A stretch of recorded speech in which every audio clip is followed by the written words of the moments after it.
Hello दोस्तों, library of knowledge में आप सबका फिर से स्वागत है। दोस्तों, आज हम जिनके बारे में आलोचना करने जा रहे हैं वो कोई साधारण मानव नहीं थे, बल्कि एक युग अवतार थे जिन्होंने समग्र मानव जाति को भक्ति का मार्ग दिखाया, ईश्वर प्राप्ति का मार्ग दिखाया, प्रेम का मार्ग दिखाया। एक ऐसे युग अवतार जो सदियों में शायद कभी कभी ही मानव जाति के कल्याण के लिए इस संसार में आते हैं, जिन्हें हम श्री रामकृष्ण परमहंस देव के नाम से जानते हैं। श्री रामकृष्ण परमहंस, जिनकी ख्याति आज पूरे विश्व में है, जिनके विचार और मतादेश समग्र मानव जाति को बड़ी ही सरलता से ईश्वर प्राप्ति का मार्ग दिखाते हैं, ईश्वर के साथ संपर्क स्थापन का मार्ग दिखाते हैं। ऐसे अद्भुत आध्यात्मिक धर्म अवतार तथा युग अवतार के बारे में मैं आप सबको कितना बता पाऊंगी ये तो मुझे पता नहीं, पर मैं कोशिश करती हूँ कि जितना हो सके इस महान युग अवतार के बारे में मैं आप सबको जानकारी दूं, क्योंकि दोस्तों इनका पूरा जीवन ऐसी आध्यात्मिक और चमत्कारी घटनाओं से भरी हुई है कि केवल कुछ वाक्यों में जिनका वर्णना करना संभव नहीं है। श्री रामकृष्ण परमहंस, जिनका जन्म 18 फरवरी 1836 को भारत के पश्चिम बंगाल के हुगली जिले के कामारपुकुर गांव में एक बहुत ही गरीब, धर्मपरायण और रूढ़िवादी ब्राह्मण परिवार में हुआ था। उनके पिता का नाम खुदीराम चट्टोपाध्याय और माता चंद्रमणि देवी थी। उनके जन्म के बारे में ये कहा जाता है कि श्री रामकृष्ण के माता पिता ने उनके जन्म से पहले ही कुछ अलौकिक घटनाओं का अनुभव किया था। उनके पिता खुदीराम उस समय गया में थे जब एक दिन उन्होंने एक सपना देखा और सपने में भगवान गदाधर, जो कि विष्णु के अवतार थे, उन्होंने दर्शन दिया और कहा कि वो उनके बेटे के रूप में जन्म लेंगे। और दूसरी ओर चंद्रमणि देवी को पास के योगीधर शिव मंदिर से अपने गर्भ में प्रवेश करने वाली एक अद्भुत रोशनी का दर्शन हुआ। ये परिवार हिंदू भगवान राम को समर्पित था और इसीलिए खुदीराम और चंद्रमणि ने अपने संतानों का नाम भगवान राम के नाम से ही जुड़ा हुआ रखा था। उन दोनों के संतानों का नाम था राम कुमार, रामेश्वर और रामकृष्ण। उनको रामकृष्ण नाम उनके पिता ने ही दिया था। बचपन में रामकृष्ण का एक और नाम भी हुआ करता था, गदाधर चट्टोपाध्याय, या फिर उन्हें प्रेम से गदाई भी बुलाया जाता था। बचपन में गदाधर को गांव के ही एक स्कूल में भर्ती किया गया था, लेकिन 12 वर्ष तक नियमित रूप से स्कूल में पढ़ाई करने के बाद उन्होंने स्कूल में पारंपरिक रूप से पढ़ाई करने से इनकार कर दिया, क्योंकि उन्हें केवल रोटी जीतने वाली शिक्षा यानी कि ब्रेड विनिंग एजुकेशन में कोई रुचि नहीं थी। वो बचपन से ही रामायण, महाभारत, पुराण तथा भागवत पुराण के बारे में अच्छी तरह से जानने लगे थे। रामकृष्ण उस समय मात्र 6 वर्ष के ही थे कि उन्हें एक दिन एक आकस्मिक आध्यात्मिक परमानंद का आनंद प्राप्त हुआ। वो धान के खेत के ऊपर से एक दिन जा रहे थे कि उस समय उन्होंने एक ऐसा दृश्य देखा कि उनकी बाहरी चेतना खो गई और उस समय उन्होंने एक अवर्णनीय आनंद का अनुभव किया। और उसके बाद से उन्हें देवी देवताओं की पूजा करते समय या फिर एक बार शिवरात्रि के उत्सव में एक नाटक में भगवान शिव का चित्रण करते हुए भी कुछ इसी तरह अनुभव हुआ था। बाद में 10 या 11 वर्ष की उम्र से ये सामान्य होने लगा और जीवन भर वो लगभग दैनिक रूप से समाधिस्थ होने लगे। शुरू में इस घटना को लोग मिर्गी का दौरा कहते थे, पर रामकृष्ण ने इसे हमेशा अस्वीकार किया। 1843 में रामकृष्ण के पिता की मृत्यु हो गई, जिसके बाद से परिवार की सारी जिम्मेदारियां उनके बड़े भाई राम कुमार पर आ गई। उस समय परिवार की आर्थिक स्थिति खराब होने लगी थी। राम कुमार ने कोलकाता के एक संस्कृत विद्यालय में पढ़ाना शुरू कर दिया और एक पुजारी के रूप में भी काम करना शुरू किया। रामकृष्ण अपने बड़े भाई की सहायता करने के लिए उनके साथ 1852 में कोलकाता चले आए। रामकृष्ण के साथ उनका भतीजा हृदय भी था। 1855 में राम कुमार को दक्षिणेश्वर काली मंदिर का पुजारी नियुक्त किया गया दक्षिणेश्वर काली मंदिर, जिसे रानी रासमणी ने 1855 में ही निर्माण करवाया था। दोस्तों, ये मंदिर एक हिंदू नवरत्न मंदिर है जो कि हुगली नदी के पूर्वी तट पर अवस्थित है। मंदिर के प्रमुख देवता भवतारिणी है, जो काली का एक रूप है, जो आदि शक्ति का रूप है। दोस्तों, ये मंदिर हुगली नदी अथवा गंगा नदी के पावन तट पर अवस्थित हिंदुओं के सबसे पवित्र तीर्थ में से एक माना जाता है। माँ भवतारिणी स्वयं यहाँ माँ काली के रूप में विराजमान है। देवी माँ यहाँ माँ काली के रूप में अवस्थित होके अपने सभी संतानों को आशीर्वाद दे रही है और हमेशा देती रहेंगी। ये एक ऐसा पवित्र स्थान है जिसे श्री रामकृष्ण जैसे महान साधक और माँ शारदा जैसी देवी ने अपनी कठोर तप और साधना से सींचा है। स्वामी विवेकानंद जैसे महान संत ने जहाँ से अपने संन्यास जीवन की यात्रा का आरंभ किया था। इस मंदिर से थोड़ी सी दूरी पर नदी के किनारे एक राधा कृष्ण की मंदिर है। मंदिर प्रांगण में 12 शिव मंदिर अवस्थित है। शिव मंदिर के अंतिम भाग के ठीक उत्तर पश्चिम कोने में स्थित कक्ष है, जहाँ श्री रामकृष्ण और माँ शारदा ने अपने जीवन के काफी समय बिताए थे। दोस्तों, इस मंदिर का निर्माण रानी रासमणी ने करवाया था। रानी रासमणी, जिनके बारे में कुछ बातें कहना बहुत जरूरी है, जो हमेशा अपनी परोपकारी स्वभाव की वजह से जानी जाती थी। 1847 में रानी रासमणी पवित्र हिंदू शहर काशी के लिए यात्रा करने वाली थी। रानी 24 नाव लेकर यात्रा करने वाली थी। उनके साथ यात्रा में उनके रिश्तेदार और कुछ नौकर और कुछ आपूर्ति लेकर उन्हें यात्रा करनी थी। लेकिन उनकी तीर्थ यात्रा शुरू होने से पहले ही रानी रासमणी को सपने में देवी काली के रूप में दिव्य माता के दर्शन हुए और उन्होंने रानी से कहा कि बनारस जाने की कोई जरूरत नहीं है, मेरी मूर्ति को गंगा नदी के तट पर एक सुंदर मंदिर में स्थापित करो, पूजा की व्यवस्था करो, तब मैं स्वयं को छवि में प्रकट करूंगी और उस स्थान पर पूजा स्वीकार करूंगी। सपने में देवी माँ का दर्शन और आदेश पाने के तुरंत बाद ही रानी मंदिर बनवाने के लिए एक उपयुक्त स्थान की खोज करने लगी, जहाँ पे मंदिर बनवाया जा सके, और उन्होंने दिनेश्वरन गांव में 30,000 एकड़ की एक प्लॉट खरीदा। 20 एकड़ भूखंड एक अंग्रेज व्यक्ति से खरीदा गया, जिनका नाम जैक हस्ती था। पहले इस जगह को शाहबान बागीचा के नाम से जाना जाता था और पुराने मुस्लिम दफन मैदान का आंशिक हिस्सा भी लिया गया था, क्योंकि ये मैदान एक कछुए के आकार का मैदान माना जाता था, जिसे तंत्र परंपराओं के अनुसार शक्ति की पूजा के लिए उपयुक्त माना जाता है। इस मंदिर को निर्माण करने में 8 साल लगे। इस मंदिर के निर्माण की शुरुआत 1847 में हुई थी और 1855 में ये मंदिर निर्माण हुआ और इसे बनवाने में कुल 900,000 रुपए खर्च किए गए थे। रानी रासमणी के जीवन का एक और किस्सा यहाँ पे कहना जरूरी है कि बंगाल में एक समय अंग्रेज सरकार ने दुर्गा पूजा की प्रोसेशंस यानी के जुलूसों पर पूरी तरह से रोक लगा दी थी और जुर्माना भी लगाया गया था, इसलिए क्योंकि इससे उनकी शांति भंग होती है। लेकिन जनता ने इसका विरोध किया और रानी रासमणी ने जनता का पूरी तरह से समर्थन किया और ब्रिटिश सरकार को मजबूरन उन पर लगाया गया जुर्माना वापस लेना पड़ा। दोस्तों, अब हम फिर से श्री रामकृष्ण परमहंस देव की जीवन कथाओं में वापस आते हैं। 1855 में जब श्री रामकृष्ण के बड़े भाई राम कुमार चट्टोपाध्याय को दक्षिणेश्वर काली मंदिर का पुजारी नियुक्त किया गया, तब श्री रामकृष्ण अपने भतीजे हृदय के साथ अपने बड़े भाई राम कुमार के सहायक बन गए। और फिर जब 1856 में राम कुमार की मृत्यु हो गई, तब रामकृष्ण ने काली मंदिर के पुजारी के रूप में उनका स्थान लिया और वो दक्षिणेश्वर माँ काली के मंदिर की पुजारी बन गई। मंदिर में मुख्य पुजारी के रूप में मंदिर की जिम्मेदारियों का निवारण करते हुए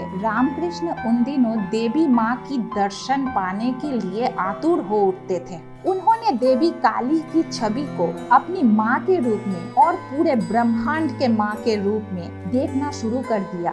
वो माता काली की दर्शन पाने के लिए बार बार माता का आह्वान करने लगे। जैसे एक शिशु अपनी माता के लिए व्याकुल होता है, ठीक वैसे ही वो हमेशा देवी माँ के लिए व्याकुल रहने लगे। एक बार वो कई दिनों तक माता का ध्यान करते रहे, लेकिन माता ने फिर भी उन्हें दर्शन नहीं दिए।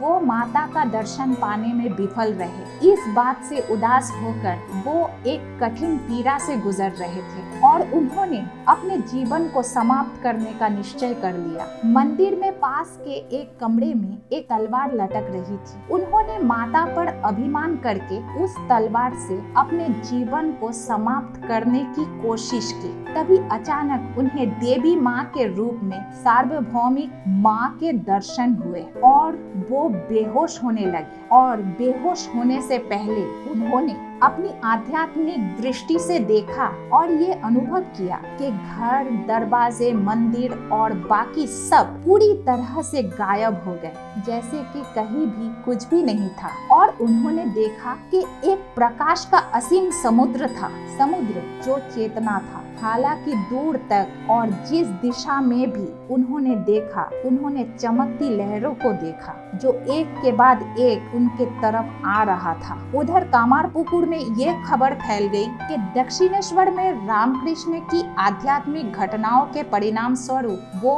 अस्थिर हो गए हैं। इस बात को ध्यान में रखते हुए रामकृष्ण की माँ चंद्रमणि ने और उनके बड़े भाई रामेश्वर ने उनका विवाह करवाने का फैसला लिया, ये सोचकर कि विवाह का उन पर अच्छा प्रभाव पड़ेगा, जिससे उन्हें अपने दायित्व का एहसास होगा और अपनी आध्यात्मिक प्रथाओं और दर्शन के बजाय सामान्य मामलों पर उनका ध्यान रहेगा और वो एक साधारण जीवन व्यतीत करेंगे। रामकृष्ण ने स्वयं ही इस बात का उल्लेख किया था कि उनकी दुल्हन कौन है और वो कहाँ रहती है। उन्होंने अपनी माँ और बड़े भाई रामेश्वर से ये कहा कि कामारपुकुर के उत्तर पश्चिम में 3 मील की दूरी पर जयराम बाटी में रामचंद्र मुखर्जी के घर पर वो उनकी होने वाली दुल्हन को ढूंढ सकते हैं। मात्र 5 साल की ही थी उनकी होने वाली दुल्हन शारदा मणि मुखोपाध्याय, जिन्हें बाद में शारदा देवी के नाम से जाना जाता था। वो स्वयं भी देवी के एक अवतार के रूप में जानी जाती थी। 1859 में रामकृष्ण के साथ शारदा देवी का विवाह हुआ। रामकृष्ण उस समय 23 साल के थे। विवाह के बाद माँ शारदा जयराम बाटी में ही रही और 18 वर्ष की उम्र में वो दक्षिणेश्वर में अपने पति रामकृष्ण के पास गई और उनके जीवन से इस तरह जुड़ गई कि उसके बाद से सारा जीवन अपने पति की शक्ति बनकर जीवन भर अपने पति की हर कार्य में सहायता करती रही और अपने पति की सेवा करती रही। दोस्तों, यहाँ हम श्री रामकृष्ण परमहंस देव के जीवन के कुछ महत्वपूर्ण घटनाओं का उल्लेख करेंगे। माँ शारदा जब तक अपने पति के साथ रहने के लिए दक्षिणेश्वर में आई, तब तक रामकृष्ण पूरी तरह से सन्यासी जीवन को धारण कर चुके थे। लेकिन एक दिन रात को माँ शारदा सो रही थी। उस समय रामकृष्ण अचानक अपनी पत्नी के प्रति आकृष्ट हो उठे थे और उन्होंने अपनी पत्नी को स्पर्श करने की कोशिश की और ठीक उसी समय तुरंत उन्होंने अपने आप पर नियंत्रण पा लिया। और इस घटना के कुछ दिनों बाद एक अमावस्या की रात को उन्होंने अपने सेवक रामलाल को एक विशेष पूजा का आयोजन करने को कहा और रामकृष्ण ने अपनी पत्नी शारदा देवी को एक दिव्य माता के रूप में पूजा की और अपनी पत्नी को उन्होंने दिव्य माता के रूप में मानना शुरू किया।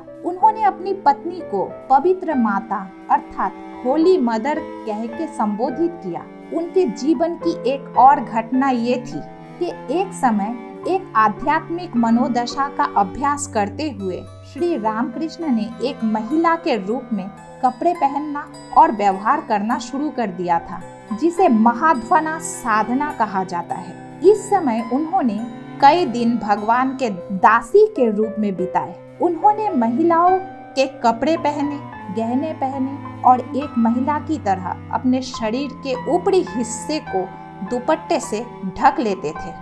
और इस समय उनके शरीर में स्तन बढ़ने लगे थे। उन्हें मासिक धर्म भी शुरू होने लगा था और ये सब संभव हो पाया था उनकी इच्छा शक्ति के कारण से, क्योंकि वो एक महिला के जीवन के पीड़ा को समझना चाहते थे, महसूस करना चाहते थे, एक स्त्री के जीवन को एक स्त्री के दृष्टिकोण से देखना चाहते थे। और उनके अनुसार इस साधना से मानव शरीर के संभोग यानी के सेक्स को पूरी तरह से नष्ट किया जाता है, जो कि आध्यात्मिक जीवन में एक बाधा है। और इसके अंत में उन्होंने अल्पकालीन समाधि लेते हुए भगवान श्री कृष्ण के साथ मिलन प्राप्त किया और वो और उनकी पत्नी ने ये साधना करते हुए भगवान की दासी बन के कुछ महीने बिताए। ये घटना संदेश है कि मनुष्य अपनी इच्छा शक्ति से असंभव कार्य को भी संभव कर सकता है। दोस्तों, एक बार माँ शारदा ने श्री रामकृष्ण से पूछा था कि तुम मुझे किस नजर से देखते हो। तब श्री रामकृष्ण ने उनसे कहा कि मैं तुम में माँ जगदम्बा को देखता हूँ। मेरे लिए मंदिर में अवस्थित माँ और तुम में कोई अंतर नहीं है। और फिर एक बार उनके प्रिय शिष्य स्वामी विवेकानंद ने उनसे पूछा कि क्या आपने भगवान को देखा है? तो बड़ी ही सरलता से उन्होंने उत्तर दिया, हाँ, मैंने भगवान को देखा है। जिस तरह मैं तुझे देख रहा हूँ, ठीक उसी तरह से मैंने भगवान को देखा है। श्री रामकृष्ण की ये अमर वाणी थी कि जत्र जीव तत्र शिव, मतलब जहाँ जीव है वही शिव है। Wherever there is a living being, there is Shiva. संसार के समस्त जीव में ईश्वर को देखने की दृष्टि केवल ऐसे दिव्य महापुरुष के पास ही होता है। और एक बार कोलकाता के बाग बाजार के बंगाली थिएटर के एक विख्यात लेखक, अभिनेता तथा निर्देशक गिरीश चंद्र घोष श्री रामकृष्ण से मिलने के लिए दक्षिणेश्वर गए। उस समय श्री रामकृष्ण माता के ध्यान में बैठने ही वाले थे। उन्होंने सेवक रामलाल को अतिथि को बैठने के लिए आसन देने को कहा और वो उनके सामने ही माँ काली के ध्यान में लीन हो गए। ध्यान करते समय वो इस तरह से हिलने लगे थे कि गिरीश ये देख के हैरान होके वहाँ से उठकर बाहर चले गए और सेवक रामलाल से पूछा कि वो क्या नशा करते हैं कि इस तरह हिल रहे हैं। मैं एक शराबी हूँ, लेकिन मुझे कभी ऐसा नशा नहीं हुआ। वो कौन सा नशा करते हैं? सेवक रामलाल ने कहा कि वो कोई नशा नहीं करते, वो हर रोज शाम को माँ काली का ध्यान करते हैं और ध्यान करते करते वो ऐसे हिलने लगते हैं। गिरीश हैरान होके कहने लगा, सिर्फ काली नाम से ही ऐसा नशा होता है? कहते हुए वो वहाँ से चला गया। दोस्तों, 1861 में श्री रामकृष्ण ने भैरवी ब्राह्मणी से तंत्र विद्या सीखना शुरू किया। उसके बाद 1865 में उन्होंने महानपुरी के एक नागा सन्यासी तोतापुरी से सन्यास की दीक्षा ली और इसके अलावा 1873 के अंत में उन्होंने ईसाई धर्म का अभ्यास शुरू किया। जब उनके भक्त शंभुचरण मल्लिक ने उन्हें बाइबल पढ़ के सुनाया। 1866 में गोविंद राय, एक हिंदू गुरु जिन्होंने सूफीवाद का अभ्यास किया, उन्होंने श्री रामकृष्ण को इस्लाम में दीक्षा दी। 1885 में श्री रामकृष्ण थ्रोट कैंसर की बीमारी से गुजर रहे थे। उनकी हालत दिन ब दिन खराब होते जा रहे थे। अपने जीवन के अंतिम दिनों में उन्होंने अपने प्रिय शिष्य विवेकानंद को अपने सारी शक्तियां दे दी और उनसे कहा, आज मैं बिल्कुल भिखारी हो गया, मैंने अपनी सारी शक्तियां तुझे दे दी, आज से माता का सारा कार्य तू करेगा। उन्होंने स्वामी विवेकानंद के सर पे हाथ रख के आशीर्वाद देते हुए ये कहा। और 16 अगस्त 1886 की सुबह कोशीपुर के बागीचे के घर में माता के इस प्रिय बेटे ने अपना शरीर त्याग किया। दोस्तों, अगर आपको ये वीडियो पसंद आया तो इसे लाइक करें और अगर आपके पास कोई स्पेशल सजेशन हो तो हमें कमेंट के थ्रू जरूर बताएं और अगर आप नए हैं तो इस चैनल को सब्सक्राइब जरूर करें।